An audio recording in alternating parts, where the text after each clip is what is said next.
লোকসভা ভোটের আগে গোটা দেশে চালু হয়ে গেল সংশোধিত নাগরিকত্ব আইন। একটি বিজ্ঞপ্তি দিয়ে আনুষ্ঠানিকভাবে সিএএ চালু হওয়ার কথা জানিয়ে দিল কেন্দ্রীয় সরকার। বিল পাস হওয়ার পর 4 বছর পর চালু হলো এই সিএএ। আইনে পরিণত হলেও প্রায় 4.5 বছর ধরে সিএএ ধারা উপধারা যুক্ত হয়নি, ফলে বাস্তবে এই আইন কার্যকর হয়নি।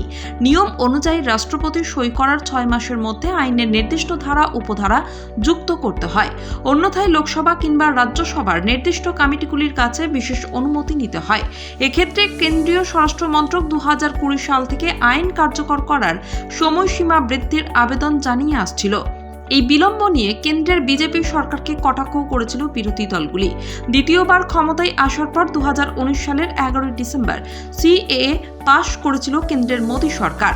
ওই আইন অনুযায়ী বাংলাদেশ, পাকিস্তান ও আফগানিস্তানের মতো মুসলিম ধর্মাবলম্বী দেশ থেকে যদি সেদেশের ধর্মীয় সংখ্যালঘুরা ধর্মীয় উৎপীড়নের কারণে এদেশে আশ্রয় চান, তাহলে তা দেবে ভারত।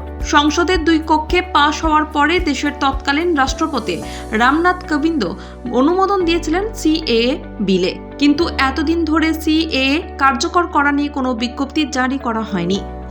গত ফেব্রুয়ারি মাসে কেন্দ্রীয় স্বরাষ্ট্রমন্ত্রী অমিত শাহ জানিয়েছিলেন লোকসভা নির্বাচনের আগেই দেশে সিএএ কার্যকর হবে। শুধু তাই নয়, শাহ এও বলেছিলেন শীঘ্রই সিএএ কার্যকরের বিষয়ে বিজ্ঞপ্তি জারি করা হবে। তবে মতুয়া অধ্যুষিত নদিয়া এবং উত্তর 24 পরগনার সভায় এসে সিএএ নিয়ে মুখ খোলেননি প্রধানমন্ত্রী নরেন্দ্র মোদী। তবে বনগাঁর বিজেপি প্রার্থী তথা কেন্দ্রীয় মন্ত্রী শান্তনু ঠাকুর বলেছিলেন ভোটের আগে সিএএ কার্যকর হচ্ছেই। ভোট ঘোষণার 1-2 দিন বা 3 দিন আগে হলেও সিএএ কার্যকর হবে। এমনকি নির্বাচন বিধি চালু হওয়ার 1 ঘন্টার আগেও সিএএ কার্যকর হতে পারে। বিরোধী তৃণমূল অবশ্য বিষয়টাকে উদ্বাস্তু মানুষদের ভাঁওতা দেওয়ার চেষ্টা বলে কটাক্ষ করে।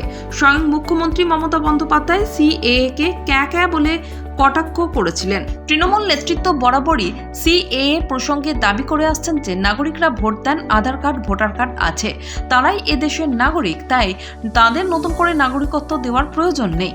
গত মাসে সংবাদ সংস্থা পিটিআইকে দেওয়া এক সাক্ষাৎকারে স্বরাষ্ট্র মন্ত্রক কর্মরত এক আধিকারিক জানিয়েছিলেন সিএএ কার্যকরের বিজ্ঞপ্তি লোকসভা নির্বাচনের অনেক আগেই জারি হয়ে যাবে। এই আইনের নিয়ম বা ধারা তৈরি হয়ে গিয়েছে। নাম নথিভুক্তকরণের জন্য অনলাইন পোর্টালও প্রস্তুত। তিনি আরও বলেছিলেন সিএএ এর গোটা প্রক্রিয়ায় অনলাইনে হবে। সেখানে আবেদনকারীদের শুধু জানাতে হবে তারা কবে ভারতে প্রবেশ করেছিলেন।